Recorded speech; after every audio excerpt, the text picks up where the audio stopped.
Hello and welcome back to the Restaurant Show. Right now I'm very excited because we have some of our friends from CW57 Television here. They are the hosts of Swiftwaters TV. We have Sean Gibbons and Connie Markham. Thanks for joining us today. Yeah, Thank for you. having us. Thank you for having us. And it's nice to do another show with you guys. They were on the sports news a couple weeks ago, which you guys know I host as well. But today we get to enjoy some of the fruits of their labor, how about that, as we're going to be cooking some wild game. What do you have for us here today?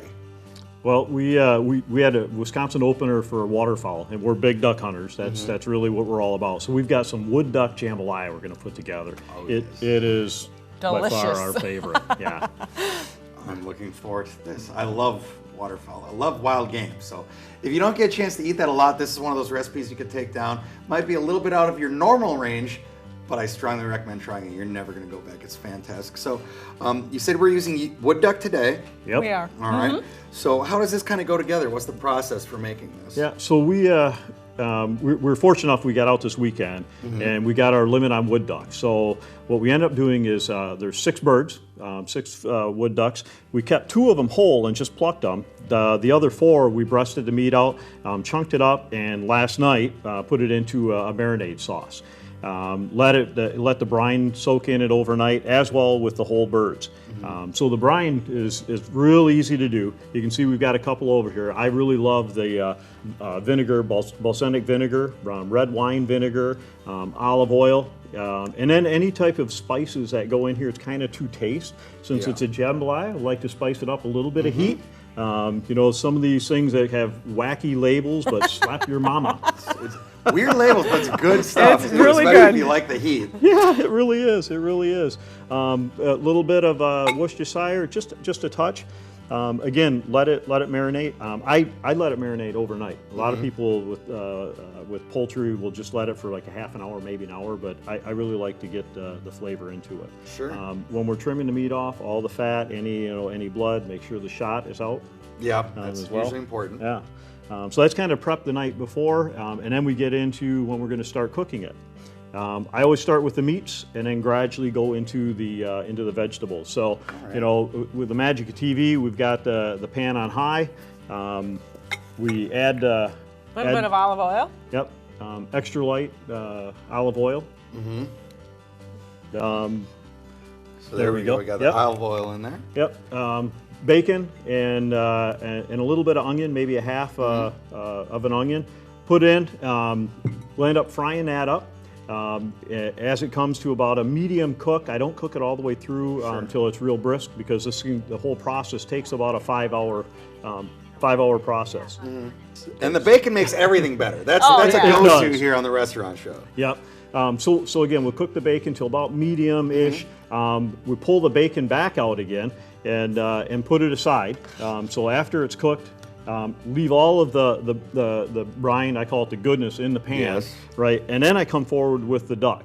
And again, same thing. We're adding all the breasts. We'll sear those. Again, the heat's on high. Sear it maybe about 3-4 minutes. Kind of mix it around again. Get the other side. Total cook time is about 4 minutes. And then we go ahead and remove all of the duck back out again. Oh, okay. Yep. And what I'm looking to do is get a real nice brine down into the pan. So this is still up on high, and then I start going back with the ham. We're cooking that into it. Andouille sausage, usually just one, Yep. and even a smoked sausage. Sausage. You know, it all adds to the really good flavor.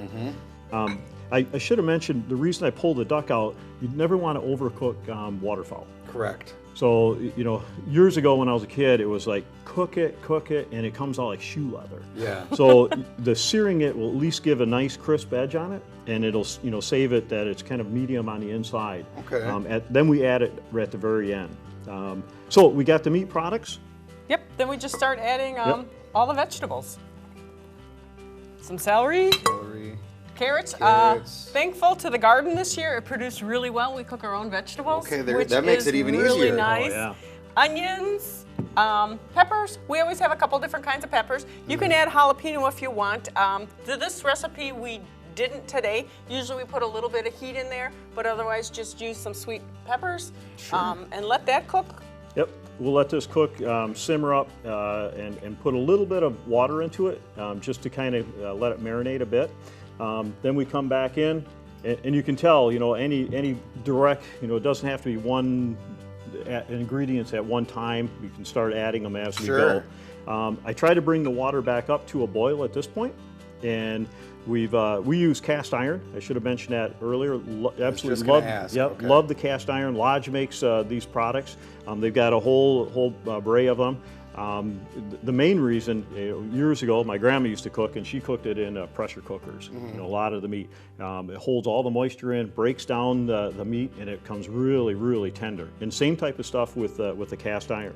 So after we bring this to a boil, then we start going over to some of the spices again. Yes. Another one right up there with bacon for guys are the liquid smokes. Love liquid And I should have mentioned all the vegetables.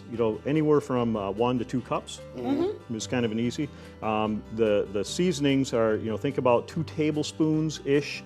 We're adding it on, and you can tell it's pretty scientific the way I'm measuring them out. Like you said, all kind of to taste. It really is. It really yours is. at home could be completely different than this. You want to go to taste on that and make it good. Now, with the whole process you're doing it now, about how long does this actually take and hold to prepare it and be ready to eat? That's a great question. So what you've got here, the prep time is probably about maybe 15-20 minutes. Sure. We're going through a quick demonstration of how to combine them, get them up to a boil.